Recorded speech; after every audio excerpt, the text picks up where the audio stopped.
In just its 7th episode, my adventures with Superman has already delved into the multiverse in a wholly unexpected way at that. This video will be my review for My Adventures with Superman Season 1 Episode 7, titled Kiss Kiss Fall in Portal. To start this review off, I want to talk about some of the absolute highlights, of which there are 3 main things. The first and arguably least significant of these 3 is the animation. I think the show is generally pretty well animated, with some episodes being better than others, but this episode I think is one of the better ones in terms of animation and in terms of visuals. Between the characters, especially Mxyzptlk's emotiveness, some really stark set pieces and locations that look really nice, some flowing movement, and even very creative action, the animation of this episode is exciting and at times thrilling, even more so than most episodes of this series. What's more, this episode delved into the multiverse, of course, and while I don't think all of that particular aspect of the episode worked entirely, which I'll get to later, I can't help but love any and all references to other universes, other DC heroes, and other animated Superman properties this episode gave us, and there were a lot. In fact, here's a list. There was Fleischer Superman, which is actually mistakenly called Earth 12 by Mxyzptlk, but according to the Arrowverse is Earth F, and it can't be Earth 12 because in this show, the show itself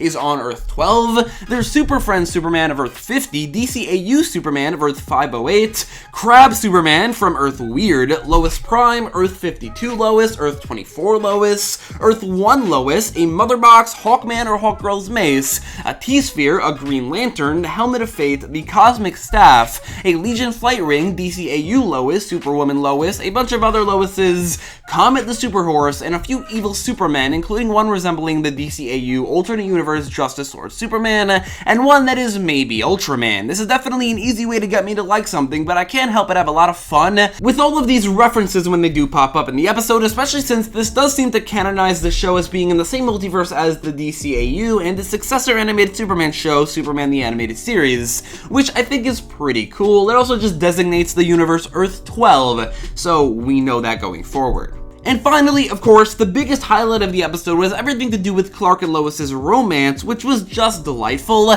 Clark asking Lois on a date was a really great start to the episode. Clark and Lois each obsessively planning it out beforehand was really nice. And of course, their first kiss was a real highlight moment, which definitely felt beyond earned, as is the second. You just can't really go out of this episode feeling anything other than joy in regards to this relationship. It's so wholesome and pure and delightful, while having a very healthy dose of attraction being showcased, one of the best handlings of a superhero couple in DC media ever, and one of the best of Clark and Lois as well. Mr. Mxyzptlk was a pretty good and definitely memorable villain, but so far not necessarily up to par with his appearances in Superman the Animated Series. I don't mind the design change, and in fact I kind of like it. I definitely think he was a fun character in his dialogue, and especially all the references that came out of him. I think his voice is good, although again, Gilbert Gottfried voiced him in Superman the Animated Series, and it's just not up to par, and his personality is fun, but I do think his powers in the end seem to devolve into just shooting beams and multiplying himself. Not really much fifth-dimensional reality bending going on, and he wasn't even defeated by saying his name backwards. That was definitely missing. That being said, Mxy is kind of the first wholly disconnected from the main plot and unencumbered by Kryptonian tech villain we've had so far, and as such is definitely a breath of fresh air, because, well, there was no real way to do Mr. Mxyzptlk with the Kryptonian tech that they've been doing every villain so far with. Speaking of Krypton, Clark does learn in this very episode that that's where he's from, and this is the introduction of Kryptonite as well. I did like Clark's reaction to these things, especially the Kryptonite, which debuted in such a way where it came by such a shock to Clark, who was clearly not used to feeling much pain. However, while I'm all for taking a new approach on things, which the show has done a lot, I don't like the idea of Superman learning about his past and his mythos from alternate universes where that already happened. It just kind of feels like it defeats a bit of the purpose of telling a new story. On the flip side though, it is kind of similar to Spider-Man Across the Spider-Verse, and it did work there, where Miles was learning a lot about the story of the Spider-Man and what happens. But I think the difference is that there, that's supposed to be something that isn't exactly true about him, where here, it is, so it's just the first time he's learning about Krypton when that should have happened more naturally.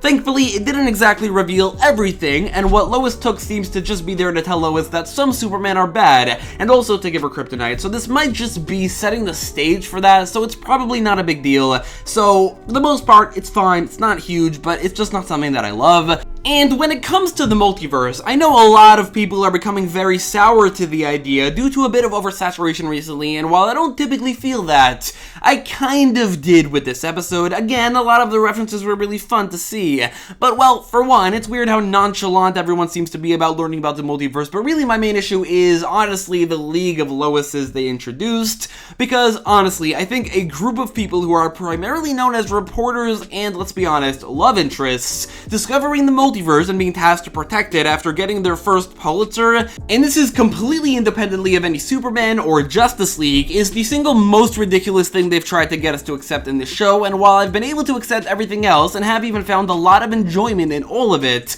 even though a lot of it is pretty ridiculous, this I honestly cannot. It just doesn't make any sense. Lois is a reporter. What does winning a Pulitzer Prize have to do with traveling the multiverse and getting into actual fights with super-powered beings? I really don't get it. Not only that, but some of the plot of this episode was a bit all over the place. The League of Loises brings Lois and Jimmy aboard their ship just so they can take one of Lois's hairs, which allows them to locate Clark for some reason.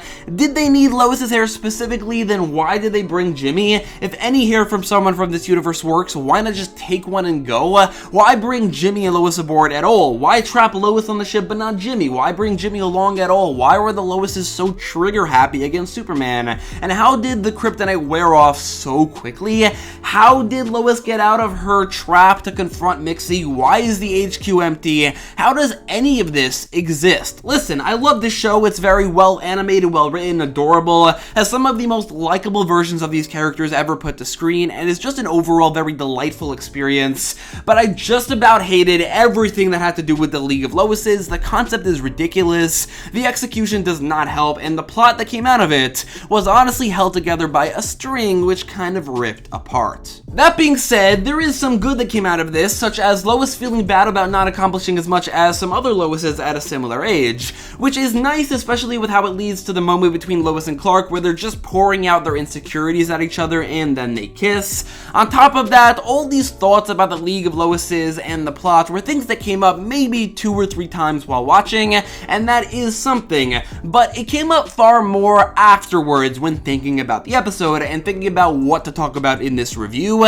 That is to say that I clearly was able to suspend my disbelief while watching enough to have some fun with the episode, to focus more so on Mxyzptlk, the animation, Lois and Clark, and the various references to the multiverse, DC heroes, and other animated projects, and so I didn't let these unfortunate misgivings drag the episode down as much as maybe they should. However, just because of how ridiculous I found the League of Loises to be and how some of the plot isn't exactly the best, I don't think I could give this episode anything above a 7 out of 10. Thankfully, everything else was either just good enough, or in the case of Clark and Lois's relationship and first 2 kisses, the animation and a lot of these references, that's all beyond great. So I think a 7 out of 10 would be appropriate for this episode. This does, however, make 2 7s in a row, and I do think this episode is worse than the previous, but I gotta say, I watched the trailer for the next episode and I already laughed out loud, which is already more than this episode, which I'll be honest wasn't exactly the funniest. So I think the show will probably be picking up some steam in the remainder of the season after what I found to be a bit of a mid-season lull.